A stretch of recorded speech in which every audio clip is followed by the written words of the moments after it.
final part of the video series we're doing at the moment for 2020. We're doing most disappointment games of this year. Now, quick disclaimer, I have not played, which is kind of funny me doing a video on this, I haven't actually played a majority of these games which people may class as disappointments. Now, in that case, we have Ensiv and Kate and Ensiv and Dante who have played them, who will gladly tell me how bad they are or how disappointing they are, for a number of reasons. I do have one or two on my list which I've played. I'm sure Dante will know which one of those is, because I would not stop going on about it like an old angry man. Bitter, I tell you. And if I had been able to record the footage of me and him playing this, I think it would have been hilariously funny. Do you want to talk about yours first then? Because I'm really intrigued what this is, because I don't think I've got any of this. So, the game that we played, which I was disappointed in the most for 2020, was Final Fantasy Crystal Chronicles Remaster. Ah, okay. Because it was pure shit. Really that bad? Why was it so bad? So, to clarify, I'm probably being a bit harsh, but I'm not going to give a shit. I'm going to do it anyway. The game, it's kind of nostalgia with rose-tinted glasses, I think, but also to do with how they've managed to fuck it up a little bit. So, the game itself is a remaster or a remake of the original Crystal Chronicles on GameCube. Now, it was a multiplayer Final Fantasy game. And you had up to 4 players who... How this worked, you had to have 4 Game Boy Advances with 4 link cables that would plug into your GameCube, and you had to have 4 memory cards that would each transfer a character onto that memory card to be able to play. It was a faff, but once you got it working, you could basically, each of you had like a unique option on your screens of your 3D of your Game Boy Advance. So one had a treasure map, one had the map itself, so you knew where you were going. One might have enemy radar, and one might have like inventory or bits and pieces of interest. So it was a really cool sort of. Each one had a unique thing that would help the other out, and it was really good co-op play. Drawback would be is that your batteries would run out on a Game Boy Advance, so you then have to plug that in to the mains if you had one of those adapter batteries. And I'm sure Dante knows this. So the amount of cabling. How is the new one different then? Because you're really getting off a tangent here, just talking about the old one. So how is the new one really bad?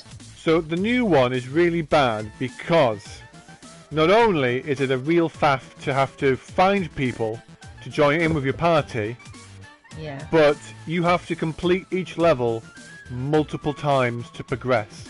So for example, if I were to join in on Dante's play file, okay, originally if we all did it together, we would all get the same progress. But in this version, if we were all playing together from scratch, we would all have to do the same level 3 times.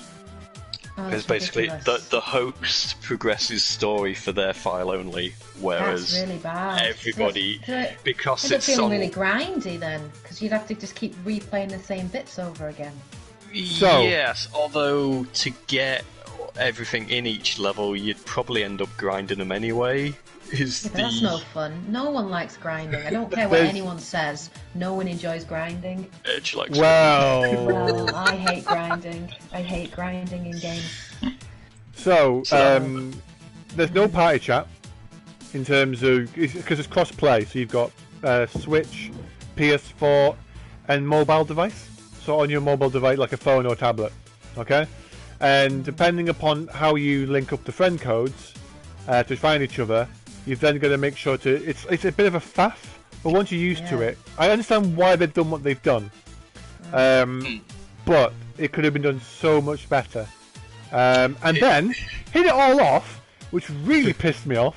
Was like you would spend all this effort to have to try and go, because each time you go to a new level, you have to go through a tunnel of death, and you have to have the right elemental chalice to get you through. So you get all this fucking effort of doing all that, traversing through death, to get to the next level, to then select the next level, to then be teleported back into the first level. Because it's a level select. Saw that anger. So, okay. automatically you go to the Forest of Mushrooms, and I'm back in the Riverside Country. About Crystal Chronicles. The rage is real. Yeah, short version, the rage. It's way faffier than it should be, or could be. They could have come up with some new solutions in this and that. Even the short. I know I'm a whining bitch, but seriously, are still a long faffy way round. But yeah, fair enough. Okay. It's not good. Fair. And if they make it difficult, that's not good at all. Of course, you disconnect as well. Oh god, don't get started on that. Oh my god, don't get him started. Oh my god. Okay. Next song. It took us half an hour. Half an hour to start the first level. God, Next song. Never. Is that the only disappointment you've had this year then? Just the Crystal Chronicles? Not enough. Well, it is enough. Yeah. I will say that I was a little bit disappointed in 7 Remake, but that's not. It's still a really good game, and it would be my honorable mention to my favourite games. But I will go into that more probably in another video next week or week after. But that was a bit disappointment because it ended was the rest of the game. There's there's little bits that niggled me, but other than that, it's still a fantastic game. I don't think it deserves a place on the biggest disappointments of 2020. Every game has its flaws, but I think it's a bit harsh putting it on the list of biggest. I think it's a bit harsh putting it in the same frame as, say, Marvel's Avengers. Yeah. So disclaimers: I haven't played Avengers or Cyberpunk or Last of Us 2 or Ghost of Tsushima. Not that would be on a disappointment list, but I'm just saying I've not played the big AAA games. Kate, Dante, which would you say would be the next one for your disappointments of this year? So I've got 3 on here. Surprisingly, Last of Us Part 2 is not on my list. Because... That's other people's problems, not ours. Yes, yeah, and like, while initially I did have a few issues now and again with it, I don't think it was a terrible game. And Cyberpunk is on here, but not for the reasons that you think. But what I'll do first is I'll talk about 2 games that I really didn't like this year, and were massive disappointments. Dante has played one of these games. I'll start with the one that he hasn't played, and that is Marvel Avengers. Played the demo and cancelled my pre-order. He played the demo and cancelled his pre-order. Which is fair. I only played it because obviously I wanted to review it for the game, because there was a lot of people on my channel that were unsure and on the fence about it. I then did my review and recommended for them not to buy it. So Marvel Avengers is by Crystal Dynamics. Now, Crystal Dynamics have done some fat games, the Tomb Raider reboot being one of them. Yeah. Unfortunately, Marvel Avengers is not amongst some of their greats. It's awful. As soon as they announced that it was going to be games as a service, warning bells went off in my brain, and I thought, oh great, here we go, it's going to be really grindy. As soon as they started showing the loot and everything, I had a feeling already at that point, and unfortunately the game did meet those expectations, and it's a game that screams of missed opportunity. And I feel that Square Enix and Crystal Dynamics assumed that the power of, say, Marvel, and how popular the movies, that they could just make whatever game they wanted, doesn't matter how shit it is, how hollow and not filled with any heart it is, that they could still, it would still be received really positively, because we all love Marvel, and people have been crying out for a really good Avengers game for quite a while, and a lot of people were hyped about this game, before we start to see more on it. It just screams of missed potential. It could have been so good. It does have a story campaign which is, I guess, passable. It's a passable story, but it's not particularly memorable, which is shocking given that it's Avengers. I liked Miss Marvel. I thought she was good, and the characters have obviously different abilities and do play very differently. The combat had a lot of potential, but it lacks weight, and the enemy designs were very boring, I don't know how you make combat boring in a Marvel Avengers game. I just don't know how you do it. Well, they did it. Because 4 was quite boring, wasn't it? It didn't feel like there's the impact of his hammer and explosions, did it? Yeah, and the sound. I think the problem I had was the sound design. The sound design in the game was awful. I mean, it literally sounded like Thor's hammer was like an aluminium tin foil, like kind of like just hollow, and it just didn't sound right at all. I was expecting something more like akin to, say, God of War, which is really brutal, really weighty, particularly because the guy that worked on Thor's combat also worked on God of War, so I was expecting something a little bit better than we actually got. I think the problem was the way in which the levels were designed. The enemies would just rush you, so you get constantly stun locked. That meant combat felt very frenetic, very crazy, so you couldn't really get into a rhythm with it. You never really felt OP, or like a hero, which you would expect from a Marvel Avengers game. And so that was really, really bad. And then the loot was just lackluster. It was crap. And why in the hell the Avengers need loot? Like, the fucking superheroes, you know what I mean? It's like, it doesn't make any sense. Like, oh yeah, I'm gonna go loot this chest while the world's about to end. Like, it didn't make any sense. It's like they looked at Destiny and Anthem and went, yeah, we'll do it like all that. The worst bits. Yeah. It's like, you fools. I don't know what it is with games as a service. It seems to be every single goddamn developer.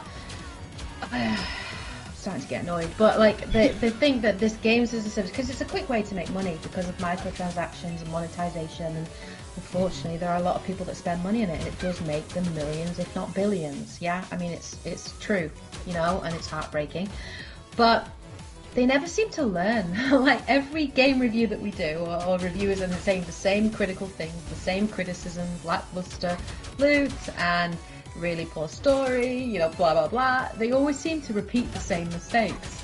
So first you had Destiny, and then Anthem didn't learn from Destiny, and then Marvel Avengers hasn't learned from them either. It's like they don't look at what's going on around there, like they live in their own little bubble. Yeah. That's kind of how I feel. And it was a hollow game, and it was very obvious that it was just kind of a cash grab. And it's heartbreaking because it could have been awesome. The basic foundation of the different Avengers and the abilities that they have and what they could have done with that could have been great. If they had made it a linear main story campaign where the Avengers do get split up and you jump from Avenger to Avenger as you're playing the story, that would have been fine. If they'd had some really great, character designs for enemies, really took time to actually develop good levels that tell that story rather than just have them being carbon copies of each other and go from A to B. Oh god, it's just bringing back horrors of Anthem again. And then obviously all the bugs and all the glitches and all the issues with the frame rate drops and too much going on, and that game just and that was why through just a demo, just the beta and all that, it was like, I know exactly what this is doing, where it's going to go. I'm not interested.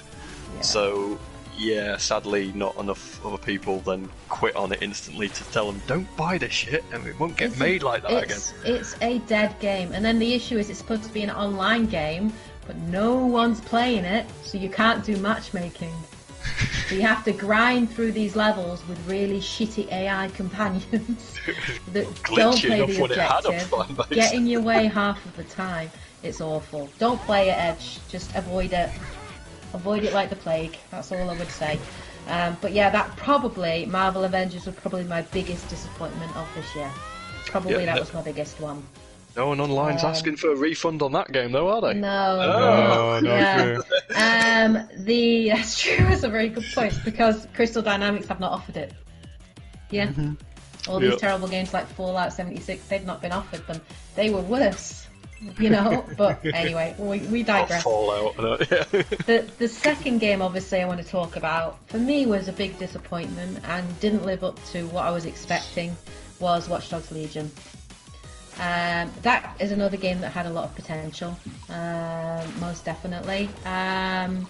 The idea of it was really cool. The setting was really cool. A futuristic dystopian London set post-Brexit with these corporations that are like taking, like, you know, it had such a cool idea. And then the idea that like you could recruit anybody in the world and then like make it your own kind of thing. Like having the idea of having an army of granny spies, like, oh my god, like the idea of it was so cool. And that's why I got the game when it came out, because I got that over Assassin's Creed Valhalla. Yeah. Because I didn't have time for both. And Assassin's Creed Valhalla didn't really grab my attention, but Watch Dogs Legion seemed like something different, and it seemed like it was taking the franchise in a new and interesting direction. And Watch Dogs 2 had been really good, and I'd enjoyed it, so I thought, oh yeah, okay, I'll jump in on Legion. Played it, and I just stopped playing it. I just lost interest in it. One of the biggest issues the game has is the open world and the mission structure. The game falls apart very quickly. It becomes very repetitive. It becomes boring for me, because it's like, you know, I've said about open world games, and sometimes the maps can be just full of stuff to do, but if it's not interesting stuff to do, and it's very like repetitive stuff to do, you get bored by it. And Ubisoft have this like structure that they always seem to follow for their open world games. And because I've played so many Ubisoft open world games in the past, you know, played obviously Watch Dogs, I've played Division, I've played Assassin's Creed Origins, Assassin's Creed Odyssey. You know, we've played a lot of these open world games, and you start to see these mechanics from other games just literally lifted and just dropped into Watch Dogs Legion. And it screams of lazy development, and it screams of uninspired development. And I don't know whether it's the head bosses at Ubisoft going, right, this is the formula that we must follow, and you can't deviate from said formula. But it got to the point where I just started to see those similarities, and I just lost interest in it completely. And then you actually realise there aren't as many interesting, unique characters in the world, or even with the side missions, as you expect, because you actually start to get duplicates of characters. I got two twin characters in like the first so many hours. I was like, hold on. And the story just didn't grip me. I'm trying to more like than it. Me, Dante. I am trying to like it more. And the main missions at least do have some plot and interesting twists on them. So it's like, oh, the side quests are just the same old stuff. If you played Watch Dogs 1 and 2, you've played this.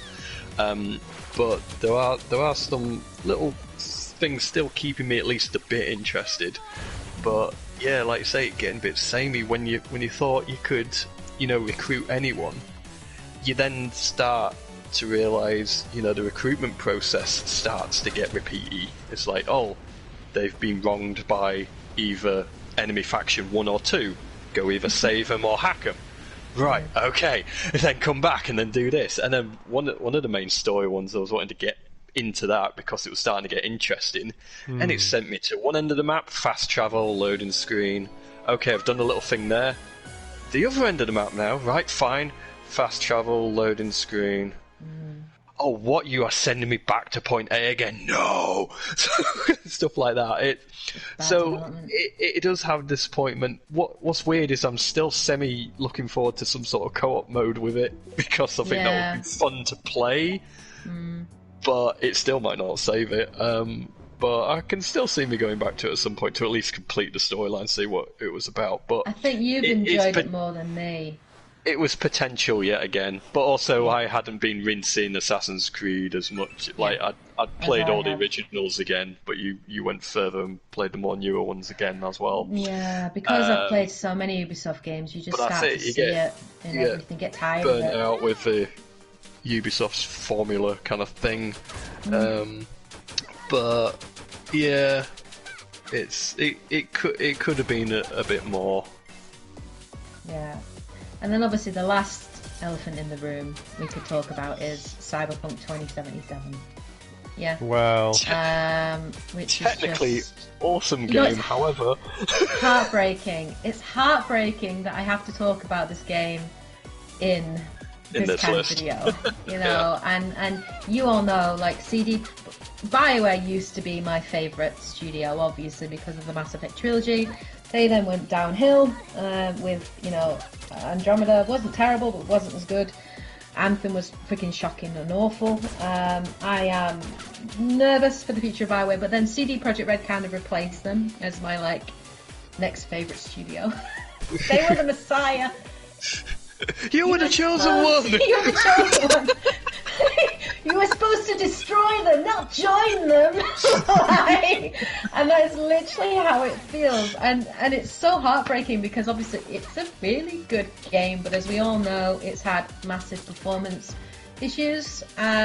Completely not unforgivable, but inexcusable performance issues. It should have never been released on the PlayStation 4 and Xbox One.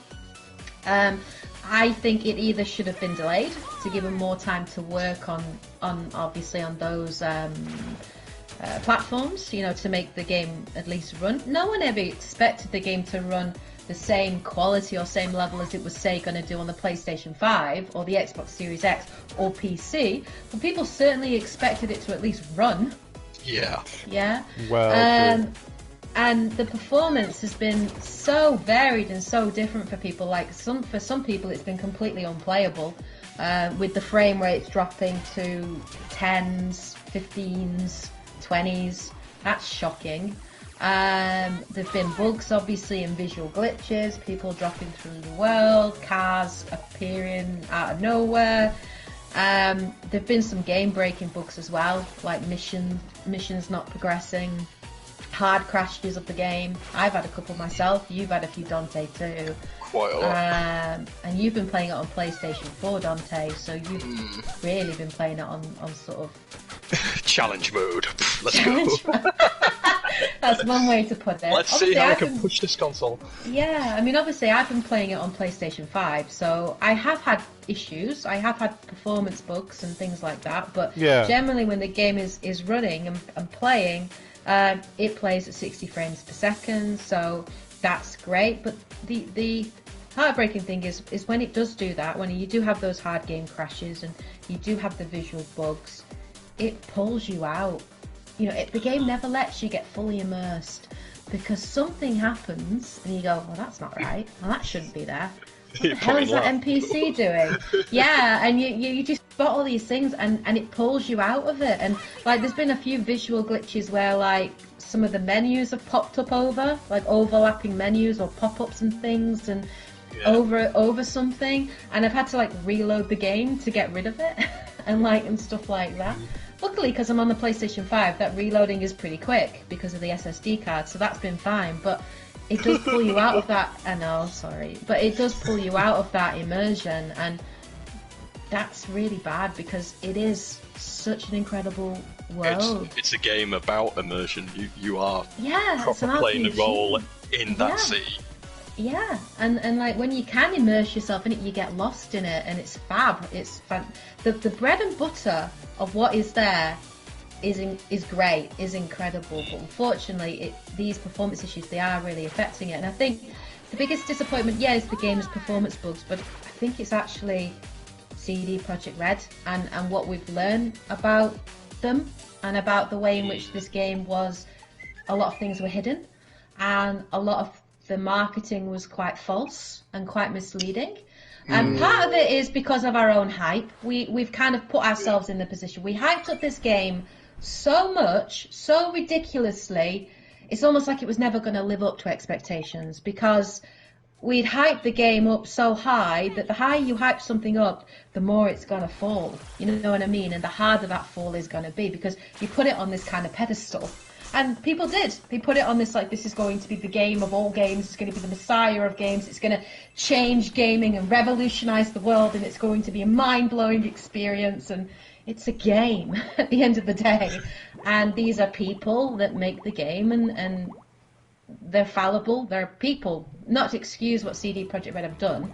But I think that hype is a real problem. And that's something I am going to talk about in a separate video. This hype is becoming an issue. It is becoming an issue of this media and marketing and hype and games constantly never living up to these expectations because of this hype train that people get on and stuff like that. And therefore you have these visceral reactions like The Last of Us Part 2. Same case in point.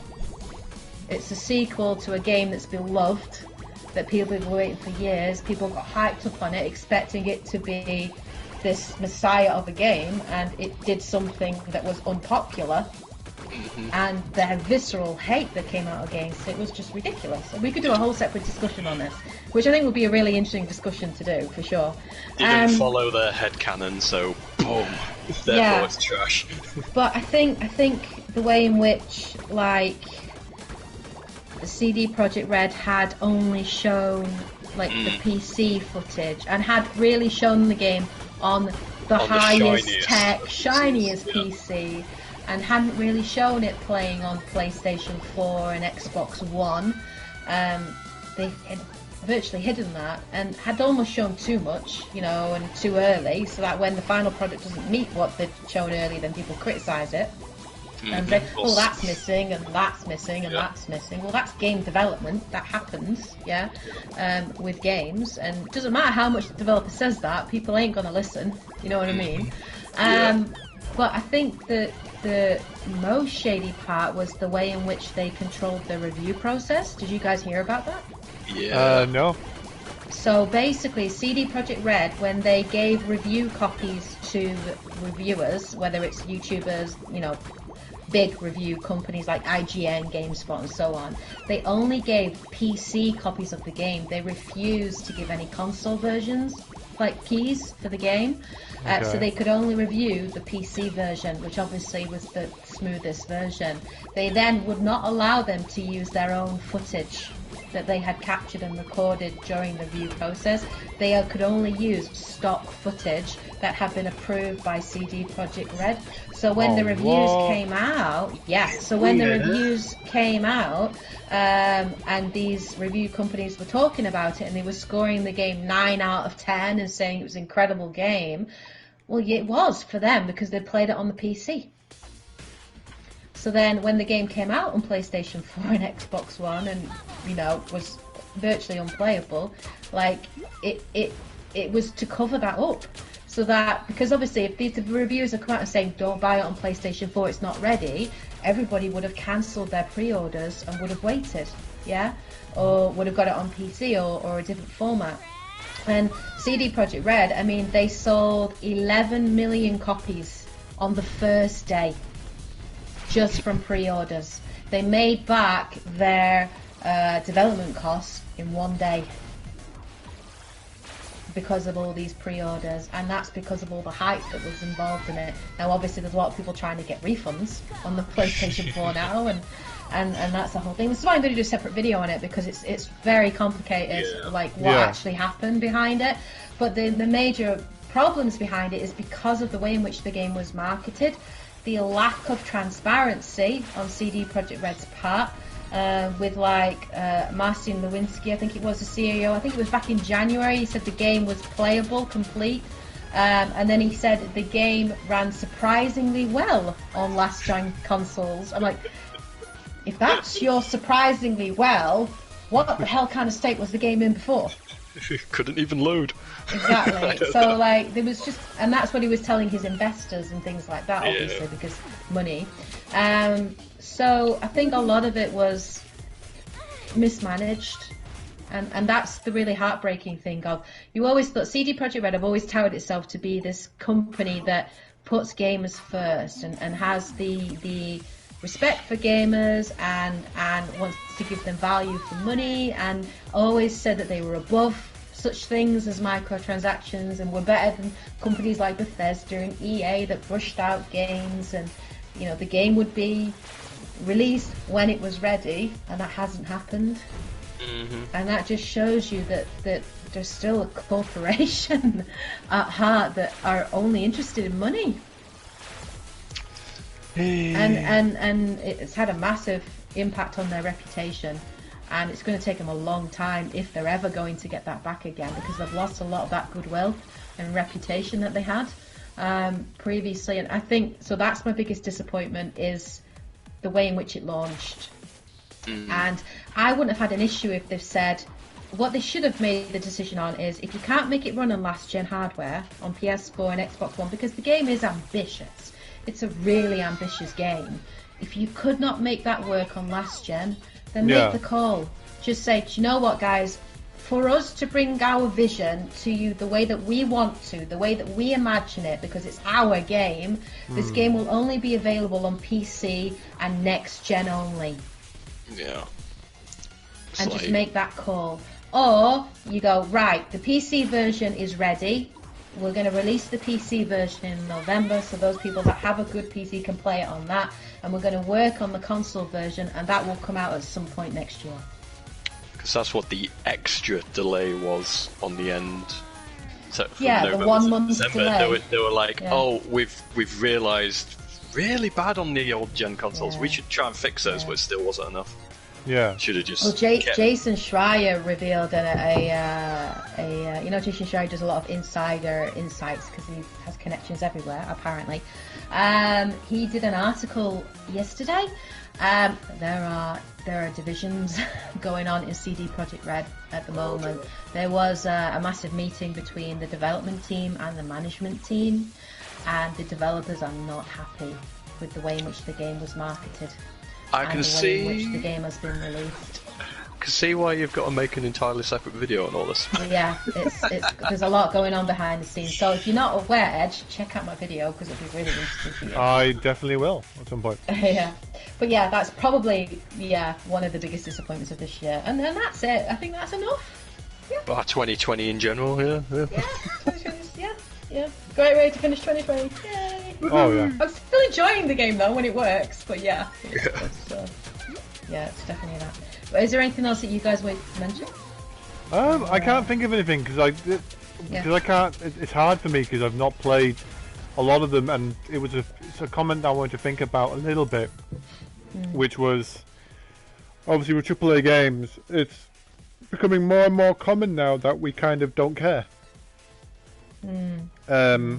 Like pre-ordering, why do we still pre-order? And that's all stuff that I want to talk about maybe later on in a video. I think that'll be good for a separate video. I think that'll be interesting for a separate video. If you guys have any ideas of things that you'd like us to discuss, then please let us know in the comments, what topics you're interested in, what you'd like us to discuss. Any tangents off of this, we'd be more than happy to discuss those and get those up for you. And share our thoughts on them, because there's a lot where this could go. Oh, definitely. Yeah. I've really enjoyed doing these sort of little segments. I mean, also, if anyone's watching right now, this is the third video that we're recording between Twitch and YouTube. It's just been our thoughts of what we've really enjoyed in the last 12 months, the top games that we've had for this year, top disappointments, top games of our whole generation of PS4 and Xbox One and 360 and so forth. I can't keep track of the Xbox at the moment. And obviously I hope you've enjoyed listening to what we've had there. There's a couple more videos I want to kind of look into. Next year, the big games I'm looking forward to for next year, because with every game that comes out, there's always new ones to look forward to. And there's a couple other topics I want to have a chat with before making the videos. As you're aware, I still do streaming on here, so I will be, next year, or at the very least, will be completing Resi 7. Because I've done like a journey of going through 2, 3, 4, 5, 6... now going through 7, ready for 8 for the PS5. Jesus Christ. And obviously I'm still playing Dragon Quest, which has been really good fun. And it's been kind of relaxing playing that little RPG every once in a while, trying to level up a bit before doing more story content. So I will continue doing those. But if there's anything you want to see me do, or if there's anybody else that... well, there was one thing actually, in one of my videos I did a few days ago. My goal was to hit 15 subscribers before the end of 2021. Yeah, makes which I've now hit. You got that one. Apparently, you got that one. yesterday I hit 15. So now we're going to aim for 16. We'll aim for 16 now for 2021. Awesome. Well, I've got a goal too, and I think I'm 30 odd away from getting 13k. Oh, nice. And I'm going to do a giveaway. Yeah, I'm 37 subs away from getting 13. Come on, guys, make it happen before Christmas. Guys, you can all join me and get 13,000 before N7K. I think that would be April Fool's. If by April 1st she's not done it, we can get rid of 13,000. This is an April Fool's. No, don't do that. I would feel really bad. Please don't. I've spent 7 years building this community. But yeah, so no, yeah, I'm obviously going to be doing my top 10 games of 2020 video. I'm starting to compile my ideas at the moment. It's going to be a tricky one this year, I think, to actually order them. You know, in terms of the 10, there may be some surprises in there that you guys don't see coming as well. It's going to be an interesting one, that's for sure. And then obviously, yeah, in January I always do my what I'm looking forward to coming up and things like that. And then I'm even planning to potentially do a little bit of live streaming over the Christmas period as well, of maybe any games I get for Christmas or anything like that. Then obviously I'm still working hard on my Cyberpunk 2077 Let's Play at the moment, when I get to play it, when I can play it. And then obviously I'm planning to do a full review for that game, but you guys are going to have to be patient with me because obviously it's a massive game. I am planning to play everything through, cover every area I can do, so that I can bring out a really nice, detailed, well-written review for you guys, for you to make your own informed decision on it. That's probably going to most likely be coming in the first week or two in January, hopefully, depending obviously how quick it is for me to finish the game. But yeah, I've enjoyed doing these videos as well. I definitely want to make this more regular thing, which will be good. Let us know if you've enjoyed them as well. Yeah. Anyway, thanks again for N7 Kate and N7 Dante for joining me on these videos. This is something I do want to do regularly while doing the streaming. And obviously I'll give you more of an update on my plans in the new year of what we're doing for content for this channel later on, and hopefully give a bit of facelift as well, because I know I need to put a picture on the YouTube channel, and I know this Twitter, whatever it exists. Twitter. Is that what it is? Twitter? I mean, yeah. I don't know if I want Twitter. You need a Twitter account so that I can start like plugging you and linking you into things, like on my Twitter. Well, maybe Dante can help me make one over Christmas at some point. Possibly. Maybe.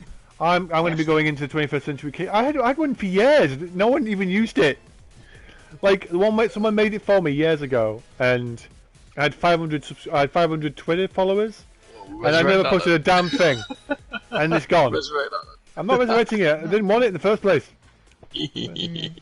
But if I have to make Twitter, I mean, you hear this thing about people being all toxic on Twitter. I'm like, I don't really want to do Twitter. Yeah, you just got to ignore those people. It's not a good place to share what you're doing when you're uploading things. But, true. It's fair. It's a fair dude. It depends on the community that you get.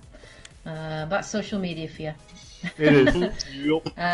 But yeah, alright then, that's cool. So have a great weekend, guys, and we'll catch you next time, I guess.